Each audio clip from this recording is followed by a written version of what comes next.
Now, the national games. And some of these are games we've already discussed based on the Big 12. In fact, there's 3 of the 7. Actually, 4 of the 7. So we've already discussed Baylor and Kansas. Clemson and Syracuse. Clemson's starting to really kind of get that engine rolling. Paul, you've discussed that. Orangemen are unbeaten. And across the board, we all have Clemson.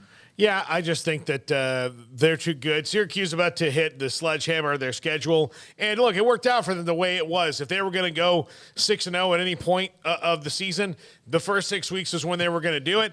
Maybe they might even be 7-0. But they're undefeated right now. They've got a tough road on the way out. But good for them. And Clemson's had trouble with Syracuse at times in the past. That's kind of the team in the ACC that kind of gets their goat a little bit. That's not Wake Forest right now, but I still think they're just too good, and Syracuse hasn't seen anything about what they're about to see on Saturday. So Clemson hasn't seen anything about what they're about to see on Saturday? Syracuse hasn't, yeah. Clemson for me, this is easy, and I'm looking at that board, and I don't know how we need to fix the pick'ems, but I'm honestly picking games just so we don't all have the same picks at times. Don't ever do that. No, but I did, and in that game that I most did that with was LSU and Ole Miss. To be frank with you, but yeah, I'm just seeing how similar we are. I don't know how we could change that though, because even if we did spread, I'm sure it would probably be pretty much the same. But this is the game to me that was probably the easiest to pick, honestly. And I know that Syracuse could very well win this game, and I'd look foolish for calling it the easiest game to pick, but to me it was. This was the one that I spent the least amount of time actually going back and forth on, just because I really like the way that Clemson's playing right now. Florida State, gave them a fight last week, and Syracuse is a plenty good team, but I just like the way that Clemson's playing at the moment. I give the Orangemen a lot of credit, and perhaps if this game was on the road, then I'd give them even more credit in perhaps winning this game. But yeah, I just like the way that Clemson's playing, and I think that they're heading in the right direction, and a lot of that playoff conversation, and that's why I'm rolling with the Tigers. I took Clemson. They seem to be just kind of cranking up that engine and the choo-choo train. Defensive, the players, those guys look like they've always looked the last 6 or 7, 8 years. And now with the quarterback playing so well, they seem to be. And who's the running? I know the running. Shipley. Shipley is just hard to deal with, and also can run very much between the tackles. Now, Texas Tech at home against West Virginia. I think all of us have said this. We don't need to spend much time here. If this game was in Morgantown, would you change your mind? Yeah, probably. Yeah, I would. Okay. Yeah. All right. I'm not huge on Tech. I think that they're fine. I think that they're a good enough team, but the basis for picking them is that this is in Lubbock. I mean, that's really all there is to it for me. I don't think that there's anything about them that is so special that they could go to. I mean, I think they could go to Morgantown and win, because I also don't think West Virginia's that's superb. I think it's just two pretty good teams. Baylor's a pretty good team. Before I hear Baylor's not a. Yeah, they're all pretty good teams. So I think that home field ends up mattering more often than not, and that's why I go Tech, like I've said a couple times now. I'm not sure, and just off the top of my head, Baylor lost a game at home to Oklahoma State. Who has lost a home game? Kansas lost to TCU. Oklahoma has. Oklahoma lost to Kansas State. Yeah. Yep. That's right. Okay. Yeah. Okay. All right. LSU. This is the one Craig said he picked just to kind of be different. And hey, LSU 5-2. Brian Kelly and company. Not kind of pretty good, but boy, Ole Miss looks really good. You wonder though, it's just hard to go run the table and also, they have Alabama. I get that too.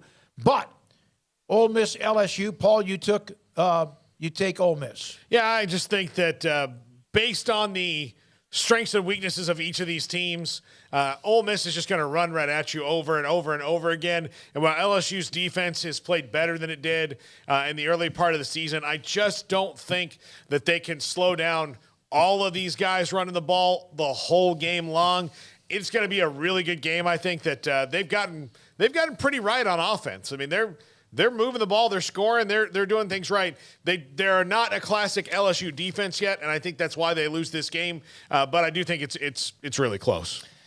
Yeah, I like Ole Miss's stable of backs. I just don't believe that there's going to be an LSU team that's just going to get punked against the team running the football on them at their place. And if I'm wrong about that, then I'm wrong about that. But I got to believe that LSU's going to have a little bit of pride and stand up and not just allow Judkins and Evans and company just run on them and, roll over them. If this was like shootout style Ole Miss where Jackson Dart's just throwing it around, all over the place, then, I could see where, you'd feel like, okay, well, let's get a little bit too high scoring, but I don't know. I'm going to take the Tigers and at their place in a hyped up crowd to stop the run more often than not. I also, know that Lane Kiffin's done his thing for a while now, but I got to imagine that Brian Kelly's going to have something cooked up to try and, and give them some problems and not just allow them to be able to just run it down the Tigers' throat. So I'm very curious in some of the coaching chess matches as far as this goes.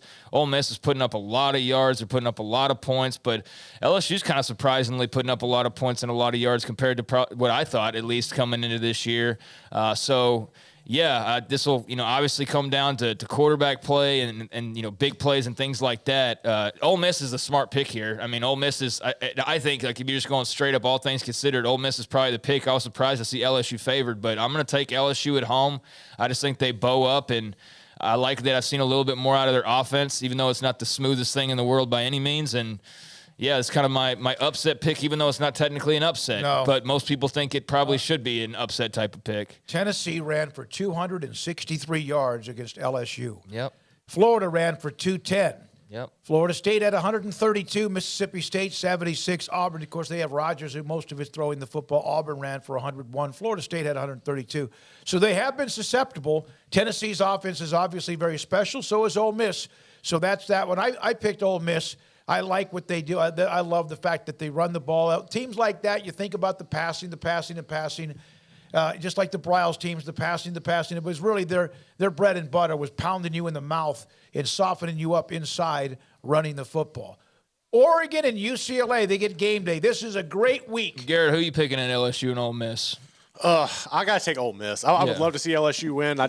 There's too many holes right now. I got too many questions about the Tigers. And that's fair. All right. Yeah. Game day. This is a big-time matchup in the Pac-12, and as we mentioned, it's the first time in a while they've had two top 10 teams face each other in conference play. That's great news for the Pac. Oregon at home against UCLA, which has been one of the great surprises in college football. I picked Oregon for two reasons. One of them is that they are at home. Autzen a really tough place to play. I think that's really the difference in the game.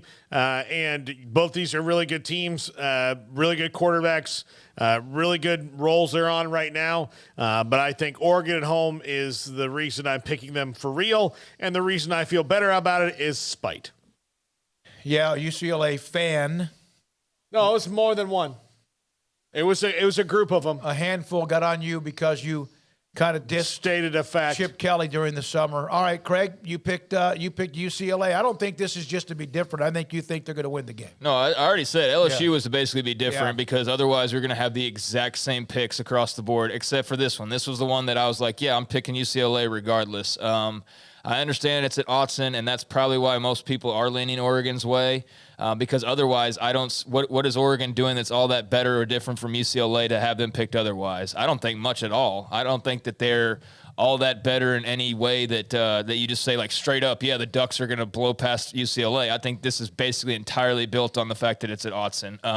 Now maybe there might be a couple of other reasons why people push the weight over in the Ducks' favor, but I think that's the primary reason. Because if you look at it statistically, they match up pretty dadgum well. Like there's not a lot separating them. I think that the road thing obviously plays a factor here, but I just like the way that UCLA is playing. I think Chip Kelly being back in Eugene is going to be fun to see. I think he's going to have something special cooked up, and I like Dorian Thompson-Robinson and company to keep playing the way that they have and not get too rattled by the atmosphere. I think it'll be a great high-scoring game. Obviously would not be surprised at all to see the Ducks as the favorites win this game. But, yeah, just give me UCLA to keep the magic going. Jake Nelson, by the way, telling us all the parity in the Big 12, the picks don't fly. I don't know. I think we're pretty set with what we think about it in the home field, although with the Texas game, we do have them winning on the road. Clint, back to the Pack. He's an Oregon State fan. I thought UCLA was the home team, Stephen. Nope. They're playing in Eugene. Game day will be there at cold, rainy Autzen. Hate the Ducks from Stephen. UCLA 34, Oregon 24. I was gloriously indifferent about most of the teams in the Pac-12 until 2 weeks ago. Then all of a sudden I've got a nemesis. I mean, you can't turn down a nemesis. You are have giving to. him Glad you're not Okay. dwelling on it at all, Paul. Yeah, no. Dude, Just let for it this go. game. What Just have you let it always go. told me about getting on these? No. Here's the deal. It wasn't that guy. It was the ridiculous cavalcade of other chatterheads who were trying to be like, we're good. You haven't won a conference championship since 1998. I said this yesterday. You're a very angry man. All right, yes, let's go to I'm Texas. happy with that. Let's go to Stillwater. No, hold on. Leave that graphic up. To the person talking about parity in the Big 12, you're absolutely right. Like, I agree with you, but you got to pick somebody. And so it's like, I mean, I just don't have enough faith that West Virginia is going to Lubbock and pulling out a victory based on what I've seen from them so far. Could they do it? Entirely possible. But Tech's also coming off a bye week. I know West Virginia's also had extra time because of the Baylor game being on a Thursday, that they're not off a bye week, but they're coming off some extra time. But, I mean, Tech has had 2 weeks to prepare. They're at home. West Virginia beat Baylor, but it was still, like, let's not act like that was also a one-sided affair either. Like, that was a game that they won, but a lot had to go in their favor to win that game. So I think that's going to be a slugfest. Like, I think JT Daniels is entirely capable of going and scoring on that Tech defense. I just think if it gets into a shootout, I'm going to err with the home team in that regard. Texas, Oklahoma State, I mean, I think we said it. Spencer Sanders' injury is the big wild card there. If not for that, then you're probably seeing some different picks.